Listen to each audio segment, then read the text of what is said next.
Hello বন্ধুগণ, আসসালামু আলাইকুম। আজকে আমি একজন আমার স্টুডেন্টের সাথে পরিচয় করে দিব। ওর নাম হচ্ছে ঈশা। ও আমার স্টুডেন্ট ছিল। ও হচ্ছে পাওয়ার লিফটিংয়ে বেশ ভালোই কিছুদিন আগে আসছিলেন। 1 বছর আগের কথা বলছি, যে গতবার ওর জীবনটা অনেক মানে এত সাধারণভাবে পাওয়ার লিফটিংয়ে আসে নাই।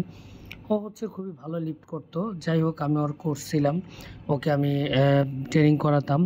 ও হচ্ছে খুবই ভালো একটা রেজাল্ট করছে। প্রথমে ফিটগুরু খেলছে, ফিটগুরুতে ও চ্যাম্পিয়ন হওয়ার পরে ও আমাকে বললো, ভাইয়া আমি তো ন্যাশনাল খেলতে চাই। তো আমি বললাম যে অবশ্যই তুমি পারবা।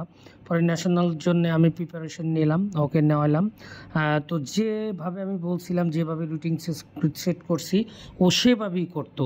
ও কখনোই ফাঁকি দিত না, এবং ডায়েট প্ল্যানিং সব কিছুই ওর সাথে ব্যায়াম করানো সব কিছুই। ও নিয়মিত যে কয়দিন রেস্ট থাকার কথা রেস্ট থেকেছে, যেদিন বলছি ব্যায়াম করতে হবে ব্যায়াম করেছে। এইভাবে ওর জীবনটা কিন্তু এত ডেভেলপ হতো। ও কিন্তু সাকসেস। আপনারাও কিন্তু সাকসেস হতে পারবেন, কিন্তু আমরা আজকাল দেখি 2-1 দিন ব্যায়াম করে আর করতে চাই না। কিন্তু দেখেন, ও একটা মেয়ে হয়ে এত কেজি লিফট করে। হ্যাঁ, ও হচ্ছে লাস্ট ইয়ারে ও কিন্তু ওভারঅল চ্যাম্পিয়ন হয় মেয়েদের মধ্যে। ওভারঅল চ্যাম্পিয়ন, ওর ক্যাটাগরিতে ও চ্যাম্পিয়ন, আবার ওভারঅলও ও চ্যাম্পিয়ন হয় টপে যেতে। হ্যাঁ, ও কিন্তু এই কাজটা কিন্তু সহজ না। একটা মেয়ে পাওয়ার লিফটিং করাটা খুবই কঠিন। মানুষ অনেক কিছু বলতে পারে, কিন্তু ও ওর লক্ষ্য ছাড়ে নাই। ও আমাকে বলছে, ভাইয়া আমি আমার লক্ষ্যে পৌঁছাতে চাই। ও এখন কানাডায় আছে, ভালো আছে ওর ফ্যামিলির সাথে।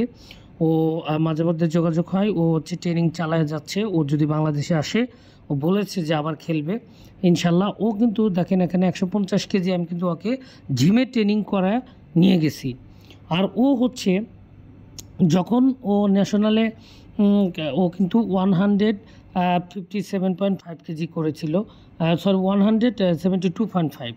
তো করার পরে ও কিন্তু ওভারঅল চ্যাম্পিয়ন হয়, এবং ডেডলিফটে ও হচ্ছে রেকর্ড করে একটা। এখনও পর্যন্ত বাংলাদেশে পাওয়ার লিফটিংয়ের যে মেয়েদের পাওয়ার লিফটিং চ্যাম্পিয়নশিপ আছে ন্যাশনাল, ওর রেকর্ড ডেডলিফটের কেউ ভাঙতে পারে নাই। ঠিক আছে? তো এইভাবে যদি আপনারা ট্রেনিং করতে চান, অবশ্যই আমার সাথে যোগাযোগ করবেন। অনলাইনে আমি ট্রেনিং দিয়ে থাকি। যারা দূরে তাদেরকে আমি অনলাইনে ট্রেনিং করাবো। অনেকজন আমাকে বলেছিলেন, নক দিয়েছিলেন যে সরাসরি এসে ট্রেনিং করানোর জন্য। আসলে ভাইয়া, আমি সরাসরি গিয়ে ট্রেনিং করাতে পারবো না, আমার সময় খুবই কম, সময় দিতে পারবো না। এই জন্যে যারা অনলাইনে ইচ্ছুক, অনেক আপুরা আমাকে নক দিয়েছেন, আপু যে ভাই আমাকে একটু ট্রেনিং করান, আমি ওয়েট লস করব, বা হচ্ছে আমি পাওয়ার লিফটিং খেলবো, গেম খেলতে চাই। এবং ভাইয়ারাও, আমি যারা বলছি, রাজশাহী থেকে বলছেন, খুলনা থেকে বলেছেন, পাবনা, তারপরে হচ্ছে ঈশ্বরদী, ময়মনসিং, যে কোনো জায়গা থেকে আপনার নক দিতেছেন। তো আমি বলবো যে আপনারা অবশ্যই অনলাইনে ট্রেনিং নিতে পারেন। আমি খুবই কম ট্রেনিং করব। দেখেন, ও কিন্তু একটু আগে ডেডলিফটের রেকর্ড করছে, করার পরে এখন দেখেন এই যে ওকে ওভারঅল চ্যাম্পিয়নশিপের ট্রফি দিয়ে দিচ্ছে আমাদের ফেডারেশনের সেক্রেটারি, তারপরে মেম্বার, তারপরে হচ্ছে জয়েন্ট সেক্রেটারি, যারাই আছেন সম্মানিত। আমার 5-6টা স্টুডেন্ট আছে, সবাইকে নিয়ে আমি ব্লগ বানাবো, সবার জীবনী সাকসেস। আবদুল্লাহ, নাসরুল্লাহ, রাকিব, আরও হচ্ছে এশা, তারপর হচ্ছে ইসরাত আপু, এরপরে রুবায়ত আপু, এরপর আরও যারা আছে সবাইকে নিয়ে ভিডিও বানাবো। আল্লাহ হাফেজ।